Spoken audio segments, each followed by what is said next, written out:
Wa viongozi wanaochunguzwa na tume ya uwiano humu nchini, kinara wa DCP Rigathi Gachagua alikana kutoa semi zozote kutenganisha taifa. Akizungumza alipohitimisha ziara yake ya kaunti ya Meru, Gachagua alisema yuko tayari kujieleza kwa tume hiyo, huku akiapa kuendelea kutumia methali na semi zinazofikisha ujumbe wake kwa eneo hilo. Na kama anavyoeleza mwanahabari wetu Kamau Mwangi, Gachagua pia alisema alimuonya naibu rais Kithure Kindiki kwamba angeanza kuteswa serikalini baada ya madai kuibuka kwamba ameondolewa baadhi ya majukumu yake.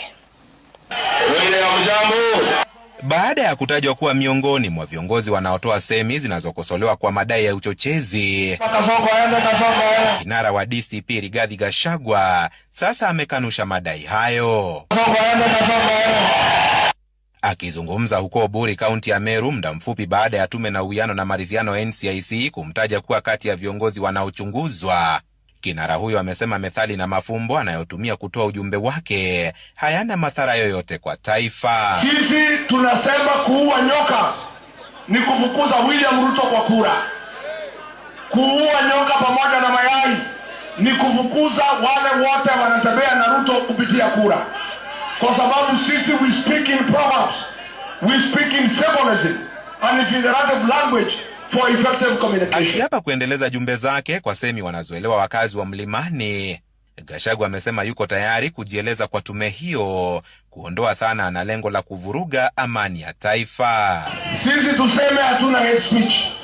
Sisi tunatumia figurative language kwa sababu sisi ni wanafunzi wa literature. So NCIC, kama mnataka explanation mniandikie barua nitajibu nyinyi. Kinara huyo pia akisema amejiandaa kwa lolote lile katika juhudi za kuhakikisha eneo la Mlima Kenya limeungana na kwamba hatokubali kuzimwa. Sitakubali mtu yeyote akosee watu ya Mlima Kenya heshima. Mimi nimejitolea, hata kama ni kukufa, hata kama ni kuangaishwa, hata kama ni kufungwa jela, nitalinda heshima ya wakaaji wa Mlima Kenya na maisha yangu, na sitakubali mtu yeyote aangaishe jamii yetu. The mountain will not be divided. It will not happen because we know your strategy kutugawanya nini kura yetu isiwe na maana. We are clever than that. Endo ukatafuta wajinga wengine ukawausia uoga wako na uongo wako, lakini sisi wa Meru, wa Kikuyu na Waembu, that is where we belong. Gachagua pia alizamia swala la tetesi za naibu rais Kithure Kindiki kuanza kuangaishwa serikalini, akidai kwamba alikuwa amemuonya kabla ya yeye kutimuliwa serikalini.